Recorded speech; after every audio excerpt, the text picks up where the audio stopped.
this is the part of gingiva that is continuous with the oral epithelium of the free gingiva and is firmly bound to the underlying periosteum of the alveolar bone.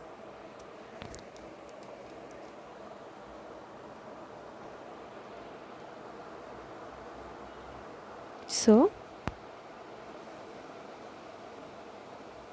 the portion of the gingiva, this is also firm, it is dense, it is stippled and tightly bound to the underlying periosteum. So this is the attached gingiva. Now again, if I draw a diagram, no, I don't need to draw a diagram, it's over here. This portion of the gingiva is your attached gingiva. Why? Because it is attached firmly to the periosteum of the underlying alveolar bone. This is the underlying alveolar bone. This portion of the underlying alveolar bone.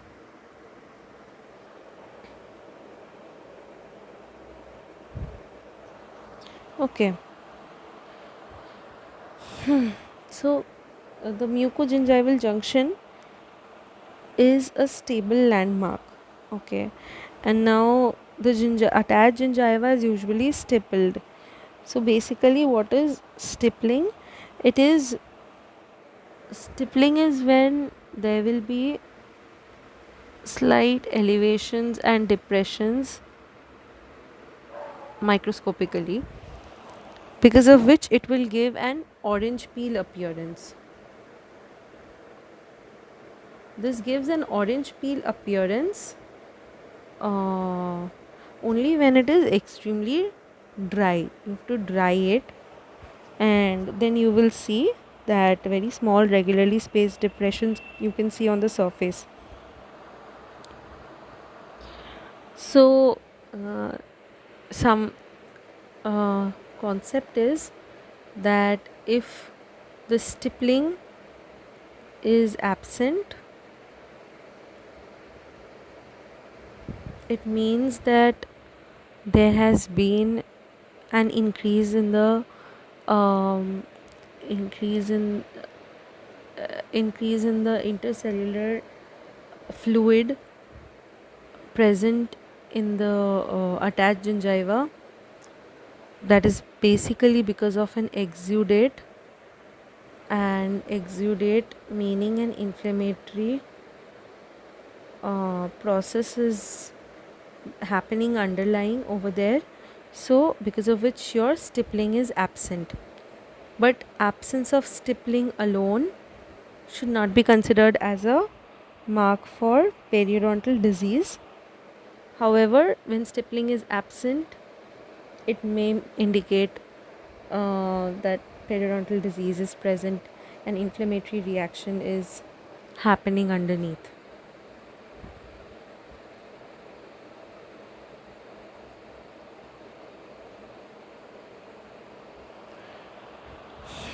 Okay. So, what is the width of the attached gingiva in different areas of the mouth? Width. So, it varies from region to region. It is usually the greatest in the incisor region. Here, again, I will draw this diagram. This is your tooth, and this is the free marginal gingiva or attached gingiva is above this, and this is the mucogingival junction. So then over here around the incisors, it's usually 3.5 to 4.5 millimeters in the maxilla, and in the mandible it is 3.3 to 3.9 millimeters.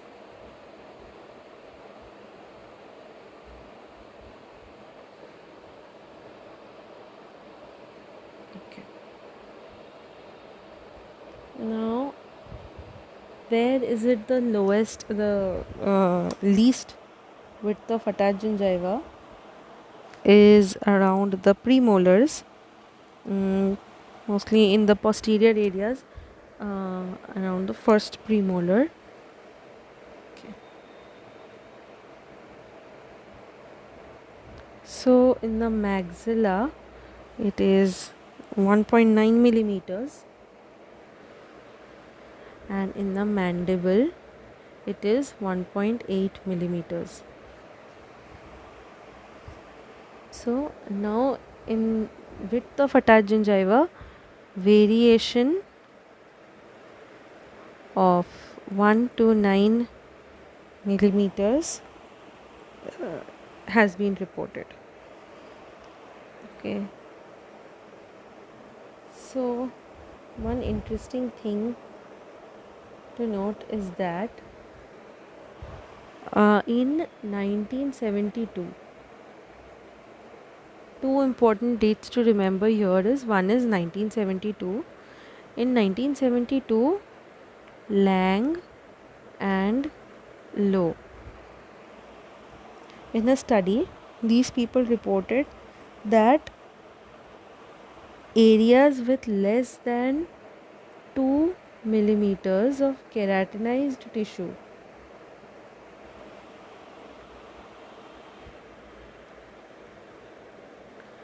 remained inflamed with varying amount of exudate, gingival exudate.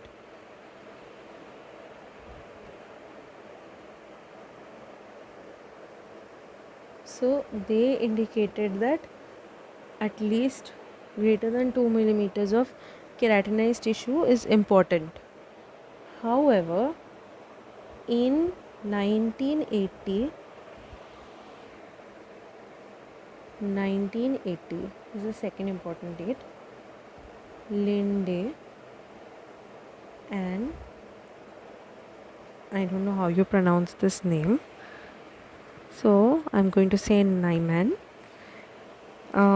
showed that if careful toothbrushing is performed daily, and in this study they monitored it for 10 to 11 years, then it showed that if the professional cleaning was done, then it produces no further recession of the marginal gingiva, whether it was keratinized or not.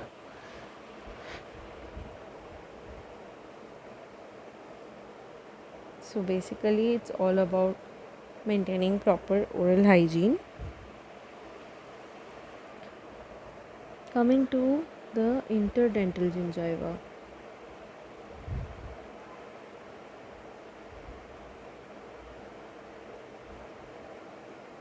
So your interdental gingiva occupies the interproximal space between your teeth.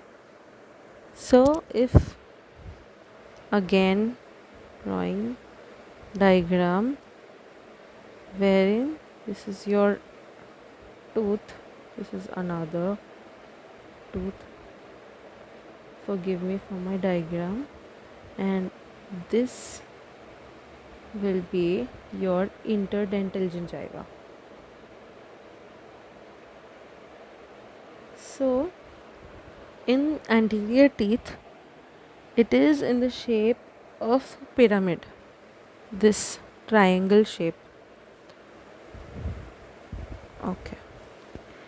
And in the, so this is also called as a tent shape.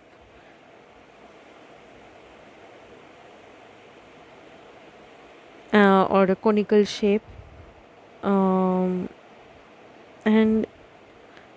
generally the papilla, the sides of this, are keratinized.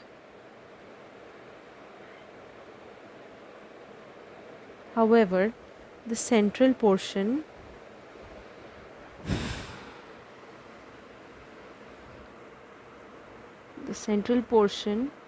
is non-keratinized.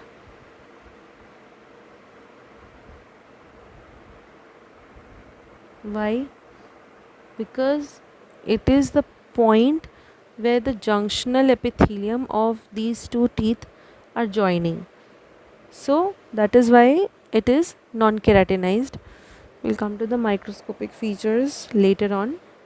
However, just this is non-keratinized portion in the center, and these portions are keratinized.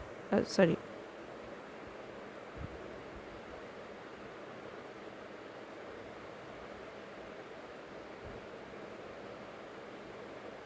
These are keratinized. This portion is non-keratinized.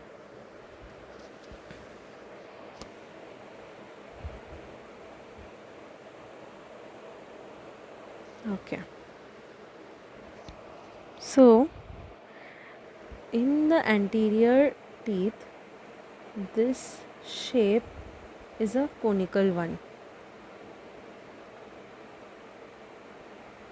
In the posterior teeth, supposing this is a posterior tooth, supposing this is the labial surface, and this is also having a lingual surface. So imagine, so this area this area is a labial surface, and that area is a lingual surface. So this is called as a cole, where the buccal and lingual apex is meeting. So it is actually a blunted shape. This is actually turns out to be quite blunt, because the contact area between the in the posterior teeth, the contact is not a point, it's an area. So because of which what happens is this forms a blunt shape. It's a blunt shape.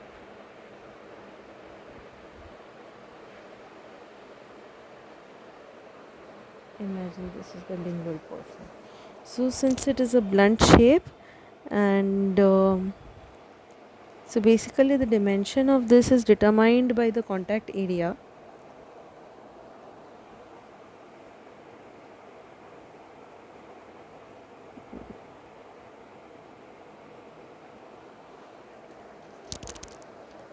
And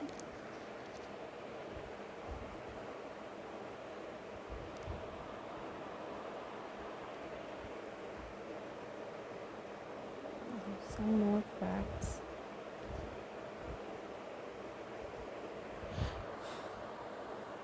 So within your attached gingiva,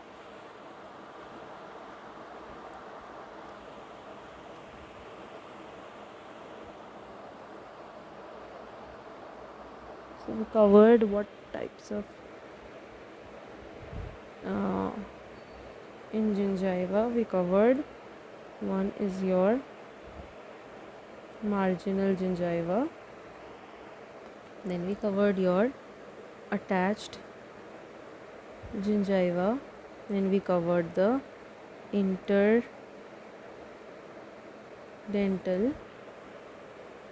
papilla, and lastly in the macroscopic features we should cover the periodontal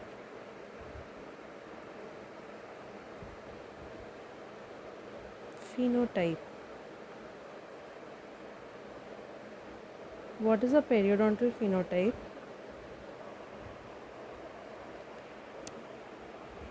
So just a second. In here a date which is important is 1969. So in 1969, Ocean and Ross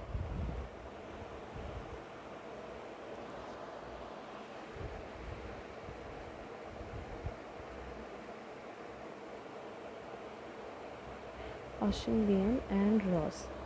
They described two types of gingival forms. One was flat and the other one was scalloped. So they thought that the flat one was found in people having squarish teeth. Squarish teeth. And the scalloped one was found in people with a tapered kind of teeth. Tapered kind of teeth. Now, Siebert, coming to another date, 1989, and two more names, Siebert and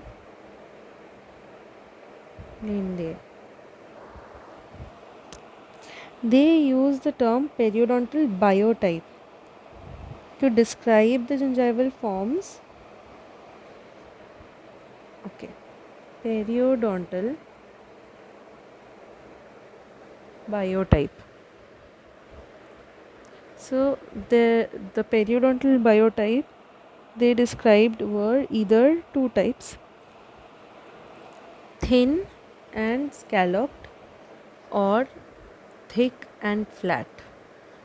So according taking the Ocean and Ross concept, this flat one they termed as thick and flat, and this one where the conical teeth were present, that one they termed as thin and scalloped.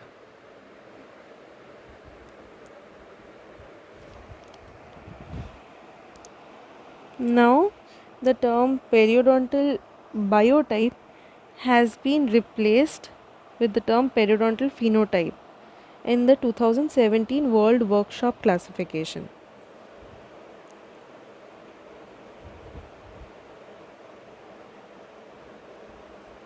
So, periodontal biotype becomes now periodontal phenotype. But periodontal biotype and phenotype are used interchangeably still. Now what they found, what they are saying here is the thin type of periodontal phenotype 75% people have, and 25% people have a thick type. So the thick type will obviously be less likely to have recession and it has more resistance as compared to the thin biotype. So now what are the methods they use to determine the gingival thickness?